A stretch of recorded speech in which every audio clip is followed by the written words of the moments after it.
ആരോപണങ്ങൾ ഉന്നയിക്കുന്നവരോട് ഒറ്റ കാര്യം മാത്രമേ പറയാനുള്ളൂ. നിങ്ങൾ ഈ പരിപാടി ഞങ്ങൾ അവസാനിപ്പിക്കും. അത് നിങ്ങളുടെ കയ്യിലൊന്നുമില്ലേ സാധനം?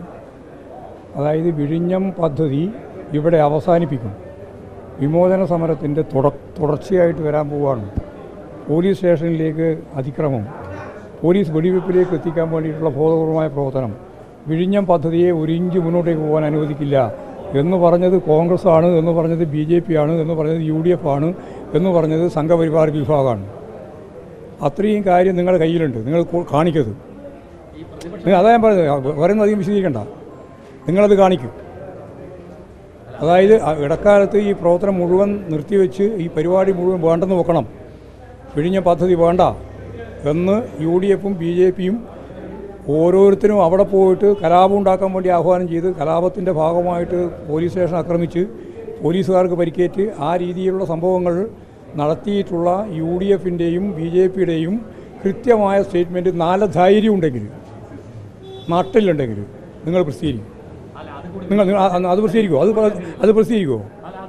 കൊടുക്കും. ഉറപ്പായി കൊടുക്കുമല്ലോ. എന്നാൽ ഉറപ്പായി കൊടുക്കും. അത് കഴിഞ്ഞതിന് ശേഷം അതിനുശേഷം ഞാൻ മറുപടി പറയാം. പ്രതിപക്ഷ നേതാവിനൊന്നും അപമാനിച്ചിരുന്നില്ല. പ്രതിപക്ഷ നേതാവിനെല്ലാം ശരിക്കും വിളിക്കുക ചെയ്ത് പിന്നെ ഇതെല്ലാം ലിസ്റ്റ് ഇന്ന് പറഞ്ഞില്ലേ, പത്രത്തിലും പറഞ്ഞല്ലോ, വാസവൻ തന്നെ പറഞ്ഞല്ലോ, ലിസ്റ്റെല്ലാം കേന്ദ്ര മന്ത്രിയുടെ ഓഫീസിലാണ് കൊടുത്തത്. അവരാണ് തീരുമാനിച്ചത് ആളെ. അങ്ങനെയാണ് രാജീവ് ചന്ദ്രശേഖരൻ ഉൾപ്പെടെയുള്ളവർ വരുന്നത്. എന്താ ഞങ്ങളാരും വരാത്തത്? കേരളത്തിലെ ഇടതുപക്ഷ പ്രസ്ഥാനത്തിൻ്റെ ഏറ്റവും പ്രധാനപ്പെട്ട പ്രതിനിധിയാണല്ലോ. പ്രതിനിധി ഒരാളല്ലോ ഞാൻ. എന്താ എന്നെ ക്ഷണിക്കാത്തത്? എന്താ എന്നെ സ്റ്റേജ് മേലെ ഇരുത്താത്തത്?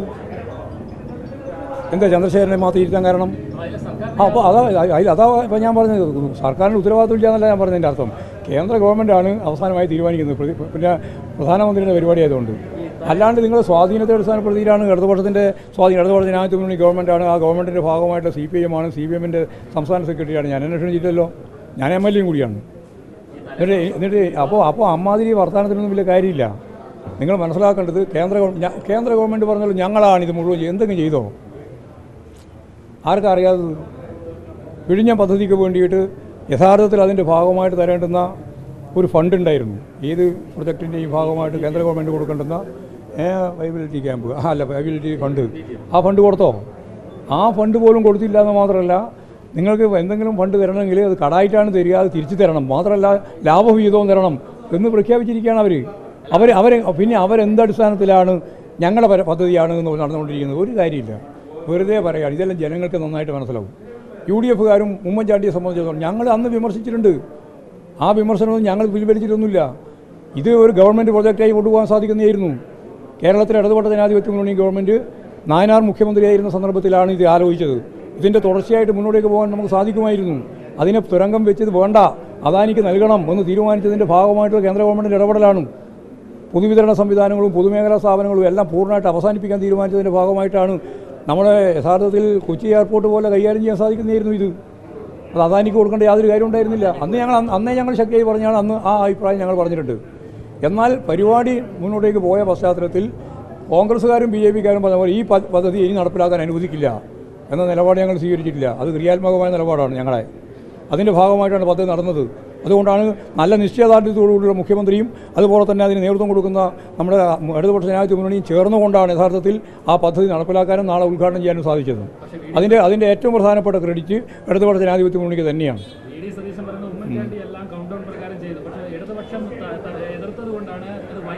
ഒന്നുമല്ല, ഒരു ദിവസത്തെ പോലും വൈകൽ ഉണ്ടാകുന്നതിന് വേണ്ടിയിട്ട് ഞങ്ങൾ ശ്രമിച്ചില്ല. ഒരു ദിവസം പോലും വൈകാൻ ഞങ്ങൾ ശ്രമിച്ചില്ല.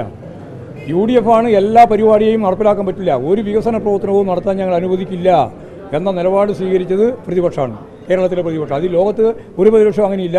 ഇവിടുത്തെ പ്രതിപക്ഷം അജണ്ട വെച്ച് തീരുമാനിച്ചിരിക്കുകയാണ് കേരളത്തിൽ ഒരു വികസന പ്രവർത്തനവും നടത്താൻ അനുവദിക്കില്ല എന്ന്. അങ്ങനെ തീരുമാനിച്ച ഒരു പ്രതിപക്ഷം ലോകത്ത് എവിടെയെങ്കിലും ഉണ്ടോ? നിങ്ങളെല്ലാം പത്രപ്രവർത്തകരല്ലേ, നിങ്ങൾ ആലോചിച്ച് നോക്ക്. ലോകത്ത് എവിടെയെങ്കിലും ഉണ്ടോ അങ്ങനെ ഒരു പ്രതിപക്ഷം? ഒരു വികസന പ്രവർത്തനവും നടത്താൻ ഞങ്ങൾ അനുവദിക്കില്ല എന്ന് പറഞ്ഞ ഏത് പ്രതിപക്ഷമാണ് ലോകത്തുള്ളത്? അപ്പോൾ ജനാധിപത്യ സമൂഹത്തിൻ്റെ ഭാഗമായിട്ടുള്ള ഉത്തരവാദിത്തം ഏറ്റെടുക്കാൻ തയ്യാറില്ലാതെ പരിപാടി നടന്നുകൊണ്ടിരിക്കും. കേരളം വികസിച്ചുകൊണ്ടിരിക്കും. കേരളം ലോകത്തിന് മാതൃകയായിക്കൊണ്ടിരിക്കും. അങ്ങനെ മാതൃകയായിരിക്കുന്ന ഓരോ സന്ദർഭത്തിലും VD സതീശനും കോൺഗ്രസ്സുകാരും ഇങ്ങനെ പറഞ്ഞുകൊണ്ടേയിരിക്കും. അതിൽ ഒരു തരത്തിലുള്ള ഉത്കണ്ഠയും ഞങ്ങൾക്കില്ല. വേണ്ട, പങ്കെടുക്കണ്ട. ഞാൻ പങ്കെടുക്കുന്നുണ്ട്. എന്നെ മേലെയൊന്നും ഇല്ല, ക്ഷണിച്ചിട്ടില്ല. അതല്ല ഞാൻ പറഞ്ഞു, ക്ഷണിച്ചിട്ടില്ല. ഞാൻ പങ്കെടുക്കുന്നുണ്ട്. ഞാൻ പങ്കെടുക്കാൻ തീരുമാനം. നാളെ എന്തായാലും പങ്കെടുക്കും. എവിടെ പോയി ഇരിക്കാൻ ചാൻസ് കിട്ടിയാലും അവിടെ പോയി ഇരുന്നിട്ട് പങ്കെടുക്കും. കാരണം ഇത് കേരളത്തിൻ്റെയും രാജ്യത്തിൻ്റെയും ഏറ്റവും പ്രധാനപ്പെട്ട അഭിമാനകരമായ പരിപാടിയാണ്. ആ പരിപാടി ഇടതുപക്ഷ ജനാധിപത്യ മുന്നണിയുടെ കാലത്ത് പ്രാവർത്തികമാക്കിയിട്ടുള്ള ഏറ്റവും ശ്രദ്ധേയമായ പദ്ധതി കൂടിയാണ്. ആ പദ്ധതി ലോകത്തിൻ്റെ മുമ്പിൽ അവതരിപ്പിക്കുകയാണ്. ലോകത്ത് തന്നെ ഏറ്റവും പ്രധാനപ്പെട്ട ഒരു തുറമുഖമായിട്ടാണ് മാറാൻ പോകുന്നത്. ആ മാറ്റത്തെ ഞങ്ങൾ പൂർണ്ണമായിട്ട് അംഗീകരിച്ചിട്ടുണ്ട്. ഞങ്ങളുടെ ഉറച്ച നിലപാടില്ലായിരുന്നുവെങ്കിൽ ഈ പദ്ധതിയില്ല. BJP-കാരനും കോൺഗ്രസ്സുകാരനും പോലീസിനെ പിടിക്കാൻ പോയപ്പോൾ, പോലീസിനെ ആക്രമിക്കാൻ പുറപ്പെട്ടപ്പോൾ, അയ്യോ ഇനി ഇങ്ങനെയാണെങ്കിൽ സ്ഥിതി ഇത് ഞങ്ങൾ അവസാനിപ്പിക്കുന്നുവെന്ന് അന്ന് പറഞ്ഞിരുന്നുവെങ്കിൽ ഈ വിഴിഞ്ഞ പദ്ധതിയില്ല. ഉണ്ടോ? ഇല്ല. പിന്നെന്താ ഇല്ല എന്ന് പറഞ്ഞാൽ അന്ന് നിർത്തിവെച്ചിരുന്നുവെങ്കിൽ അന്ന് പരിപാടിയില്ലല്ലോ. ഇടതുപക്ഷ ജനാധിപത്യ മുന്നണി എന്നോട് തന്നെ സംസാരിപ്പിച്ച് ഞാൻ പറഞ്ഞു, പത്രക്കാരോട് തന്നെ പറഞ്ഞു, എല്ലാമായിട്ട് ചർച്ച ചെയ്യാം, എന്ത് കാര്യം വേണമെങ്കിലും ചർച്ച ചെയ്യാം, ഒറ്റ കാര്യം മാത്രം ചർച്ചയില്ലാണ്ട് തന്നെ നടപ്പിലാക്കണം. അതെന്താ? ഈ പദ്ധതി നടക്കണം എന്ന്.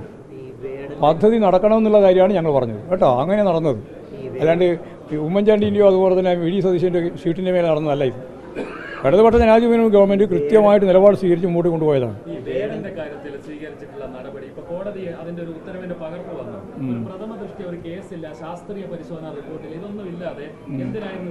എന്തിനാണ് എടുത്തതെന്നുള്ളത് പരിശോധിക്കപ്പെടണം. അത് ഞങ്ങൾക്ക് അതിൽ യാതൊരു തർക്കവുമില്ല. വേടനെ പോലെയുള്ള ഒരു പ്രശസ്തനായിട്ടുള്ള ഗായകൻ, ഒരു പ്രത്യേക രീതിയിൽ കേരളത്തിലെ ജനങ്ങളെ മുഴുവൻ സ്വാധീനിച്ച ഒരു ചെറുപ്പക്കാരൻ, പ്രത്യേകിച്ച് ഏറ്റവും പിന്നണിയിൽ നിൽക്കുന്ന ഒരു ചെറുപ്പക്കാരൻ, ആ ചെറുപ്പക്കാരൻ്റെ കലാവാസനയെ പ്രോത്സാഹിപ്പിക്കുകയാണ് വേണ്ടത്.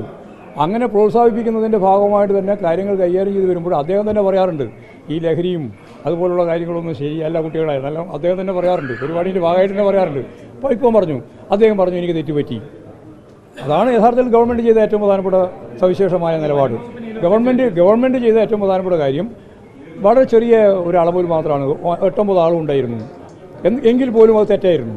ആ തെറ്റിന് കൃത്യമായ നിലപാട് സ്വീകരിക്കുന്നത് ശരി. അതിൻ്റെ അപ്പുറം കടന്നു വന്ന നിലപാടുകളെ ഗൗരവപൂർവ്വം പരിശോധിക്കണം. ആ ചെറുപ്പക്കാരനെ തെറ്റിതിരുത്തി ഈ സമൂഹത്തിൻ്റെ മുമ്പിൽ ഏറ്റവും കൂടുതൽ അംഗീകാരമുള്ള ഒരു ഗായകൻ എന്ന രീതിയിൽ, ഒരു പ്രത്യേക രീതിയിലാണ് അദ്ദേഹത്തിൻ്റെ എഴുത്തും അദ്ദേഹത്തിൻ്റെ സംഗീതവും അദ്ദേഹം തന്നെ ആലപിക്കുന്നതും ഒക്കെ ഒരു പ്രത്യേക രീതിയിലാണ്. വലിയ രീതിയിൽ ചെറുപ്പക്കാരെ ആകർഷിക്കുന്ന ഒരു പരിപാടിയാണ്. ആ പരിപാടിയുമായിട്ട് അദ്ദേഹത്തിന് മുമ്പോട്ടേക്ക് വരാൻ ഇനിയും സാധിക്കട്ടെ എന്നാണ് എനിക്ക് ആശംസിക്കാനുള്ളത്. മാത്രമല്ല, അദ്ദേഹം തെറ്റിതിരുത്താനുള്ളൊരു വഴിയായി ഇതിനെ ഉപയോഗിക്കുകയും ചെയ്തു എന്നുള്ളത് വളരെ പ്രധാനപ്പെട്ട കാര്യമാണ്. പിന്നെ പുലിൻ്റെ നഖവും മറ്റേ പല്ലുമെല്ലാം എങ്ങനെയൊക്കെയാണ് എന്തൊക്കെയാണെന്നുള്ളത് അദ്ദേഹം തന്നെ പറയുണ്ടായി. എനിക്കൊരാൾ തന്നതാണ്, ഞാനിത് ഉപയോഗിക്കുമ്പോൾ ഇത്രത്തോളം അപകടകരമാണ് എന്നൊന്നും എനിക്ക് മനസ്സിലായിട്ടില്ല എന്ന് അദ്ദേഹം ചൂണ്ടിക്കാണിച്ചിട്ടുണ്ട്. അതിൻ്റെ മേലെ ഇതുപോലെ വലിയ രീതിയിലുള്ള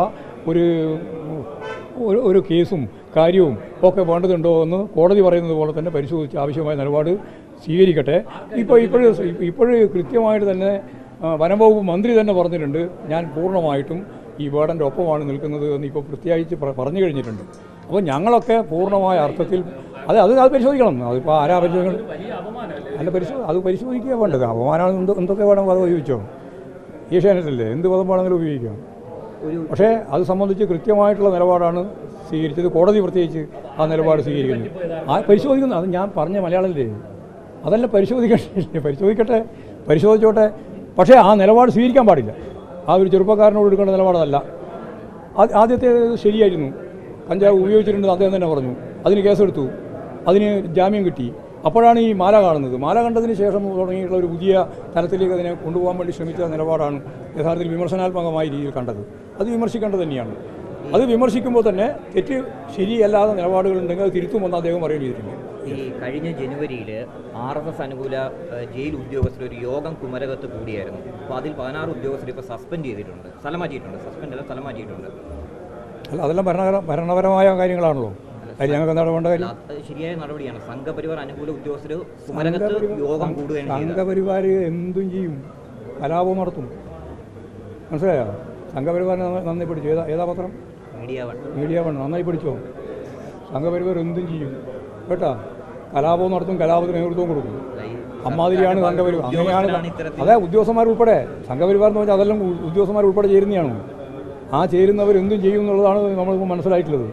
അപ്പോൾ അമ്മാതിരിയുള്ള കാര്യങ്ങൾ ചെയ്തിട്ടുള്ള ഉദ്യോഗസ്ഥന്മാർക്കെതിരായിട്ട് ശരിയായ നിലപാട് സ്വീകരിച്ച് പോകണം. ഗവൺമെൻറ് ആ നിലപാടാണ് സ്വീകരിക്കുന്നത്. പരിശോധിക്കണം, ആവശ്യമായ നിലപാട് സ്വീകരിക്കണം. അതിനൊന്നും ഒരു സംശയവും വേണ്ട. ഏറ്റവും പുതിയ വാർത്തകളും വിശേഷങ്ങളും വിരൽ തുമ്പിലറിയാൻ സീ മലയാളം ന്യൂസ് എല്ലാ ഡിജിറ്റൽ പ്ലാറ്റ്ഫോമുകളിലും ലഭ്യം.